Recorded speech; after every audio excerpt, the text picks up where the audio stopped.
Hello, and welcome to the fourth in a series of videos I've been making about the Limestone Way in Derbyshire.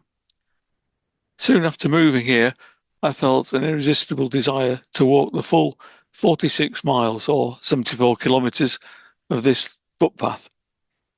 The route is well marked by this logo of a green sheep's head inside a circle. As you can see from the map, this long-distance footpath is surrounded by several big cities.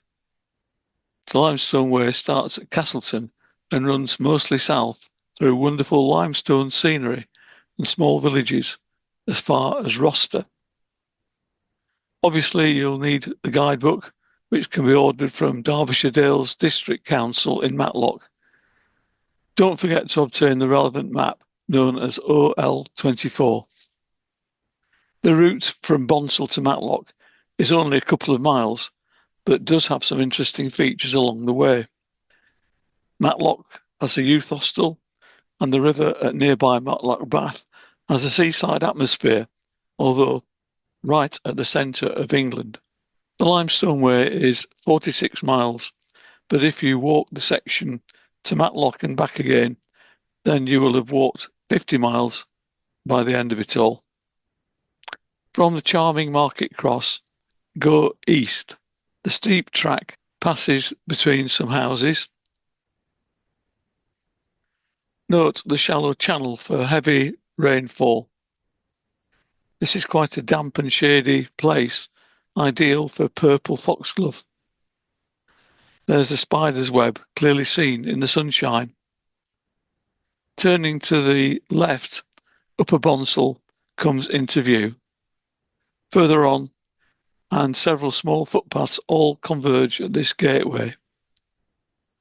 Looking to the southwest, and there on the skyline are wind turbines at Castleton. Beyond a sunken lane, turn right uphill until it levels out. Bramble patches abound in amongst the hedgerows. Also some blackthorn. Go through a gap in the hedge and a stile. Pass by a barn in the centre of a field, and then follow the field boundaries across to a track, through another narrow stile, and left down the farm track. Here the Derwent Valley is starting to come into full view. Note the clouds forming just above the valley bottom.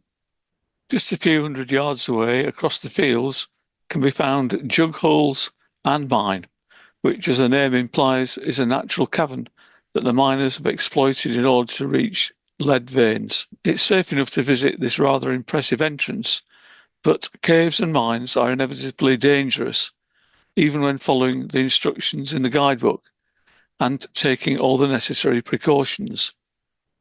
Back at the track, go over a stile and follow the Limestone Way markers. Just after Jeffrey Seat, go over a stile and continue downhill to the left of the Masson Lees farm. You may come across a couple of contented ponies. The Limestone Way runs downhill alongside Salter's Lane. More of that in a minute. Through several stiles, eventually reaching Matlock. Go over the road bridge to a roundabout. Matlock has some grand buildings left over from the Victorian era. The town was famous for spring waters with natural healing properties.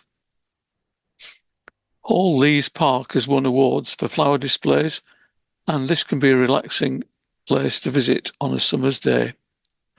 I would recommend following the river downstream for half a mile to reach Matlock Bath, which has a completely different atmosphere. Here's a photo of the annual bath race held at New Year's Day. There are water fights which often result in spectators all along the riverbank getting soaked.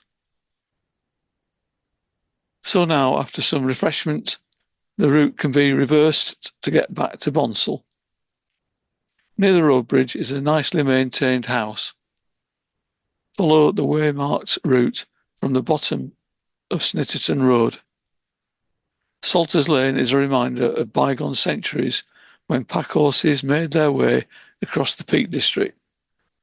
Salt was a valuable commodity in the Roman era and in the medieval economy as well, useful for preserving and cooking meat, as well as giving ceramics a shiny glaze. The Limestone Way leads through a series of fields for approximately a mile to Masson Lee's farm. Here's those ponies again. Cloud inversions like this are most common in the autumn and winter months. You're sure to recognise this lane. Just off to the left is the increasingly popular Masson Quarry. This abandoned limestone quarry attracts not only geologists, but also winter mountaineers who like to practice using their ice axes and crampons. Somehow they're able to make use of the tiniest ledges and pockets in the rock. Another attraction is the Great Masson Mine, although the entrance is quite difficult to find. As before, caves and mines are inevitably dangerous, and even when following instructions in the guidebook and taking all the necessary precautions, you need to be very careful. This book is one of the best I've found about quarries along the Derwent Valley. At the very top of the hill, go back through the hedge again. The isolated barn is a handy landmark. Keep left after the stile where the path begins to descend. Go down about 250 yards to a stile by a sunken lane, and soon you'll be enjoying the same views as before. Carefully down the steep lane, which can be slippery after rain. Now we are back at the fountain and the playing fields. Refreshments can be obtained at the cafe and the local pubs.